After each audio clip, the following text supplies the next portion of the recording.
10টা আলামত আসার আগে কিয়ামত হবে না। কয়টা আলামত? 10টা। এই 10টা আসার আগ পর্যন্ত কিয়ামত হবে না, নিশ্চিন্ত থাকতে পারেন। কিন্তু এই 10টা কবে চলে আসবে এর কোনো গ্যারান্টি আছে? নাই। তার প্রথমটা হচ্ছে দাজ্জাল, মাসিহুদ দাজ্জাল মানুষের রূপে বের হবে। 2, ঈসা ইবনে মারইয়ামের আগমন, নবী ঈসা আলাইহিস সালাম আসবেন এবং তার হাতে দাজ্জাল নিহত হবে। কোথায় নিহত হবে সেটাও বলে দেওয়া আছে, প্যালেস্টাইনের বাবেলুদ নামক জায়গায়, যে জায়গাটা অলরেডি প্রস্তুত। 3 নাম্বার হচ্ছে দাব্বাতুল আরদ, জমিন থেকে একটা অদ্ভুত প্রাণী বের হবে যে মানুষের সাথে কথাবার্তা বলবে। এটা হাদিসে আছে, কিন্তু তা আমরা এখন নিঃসন্দেহে 90% মানুষ বিশ্বাস করবে না। এবং যারা একটু বেশি চেতনাধারী তারা বলবে যে মোল্লা মুন্সিদের কথা শোনো, প্রাণী বলে আবার কথা বলবে। কিন্তু হ্যাঁ, এই কথাটাই যদি নাসা বলে, যে হ্যাঁ একটা প্রাণী আছে পৃথিবীর গভীরে, সে অচিরেই বের হবে এবং কথা বলবে, দেখবেন সবাই বিশ্বাস করছে। দেখেন চিন্তাগত শিরক, চিন্তাগত শিরকটা দেখেন। যখন আমরা ওইসব মিডিয়া থেকে কোনো কথা আসে আমরা নিশ্চিন্তে নির্দ্বিধায় বিশ্বাস করি। আল্লাহ পাক হাদিসে বলছেন, নবী হাদিসে বলছেন দাব্বাতুল আরদ বের হবে, মানুষের সাথে কথাবার্তা বলবে, মানুষ বিশ্বাস করতে চায় না। আর কি?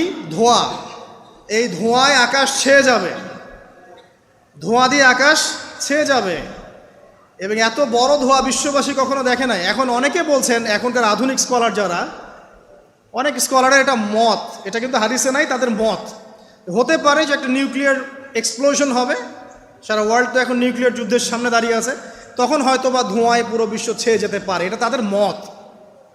এটা হতেও পারে, নাও হতে পারে, হওয়ার সম্ভাবনা কিন্তু আছে, উড়িয়ে দেওয়া যাচ্ছে না। ঠিক আছে, 4টা। 5 কি? 5 হচ্ছে ইয়াজুজ আর মাজুজ। ইয়াজুজ আর মাজুজ এই প্রকৃতি বের হবে, এরা কিন্তু আদম সন্তান, এবং তারা পৃথিবীর পানি খেয়ে শেষ করে ফেলে দিবে, মহাসাগরের পানি খেয়ে শেষ করে ফেলে দিবে। তারপর এই যে 6, 7, 8 এই 3টা হচ্ছে 3টা বড় বড় ভূমিকম্প, যেটা বলতে গিয়ে আমি যে আসলাম।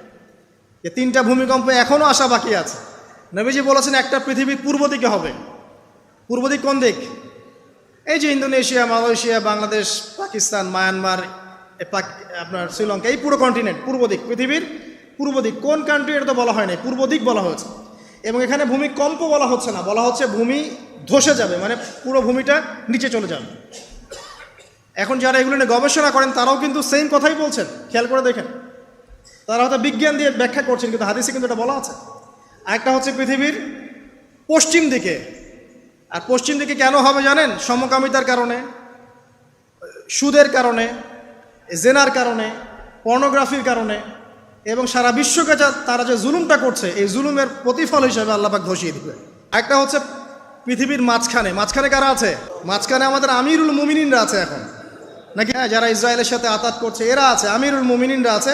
তো সেখানেও একটা ফিতনা অপেক্ষা করতে থাকেন। তো এই কথাটা বলতে গিয়ে আমি এখানে এসেছি। পৃথিবীতে কিন্তু এখনও 3টা বড় বড় ভূমিকম্প বাকি আছে। আর সর্বশেষ আলামত হচ্ছে ইয়েমেন থেকে একটা আগুন বের হবে, বিশাল আগুন। এই আগুনটা মানব জাতিকে হাসরের মাঠের দিকে তাড়িয়ে নিয়ে যাবে। এই 10টা আলামত না আসা পর্যন্ত কিয়ামত হবে না।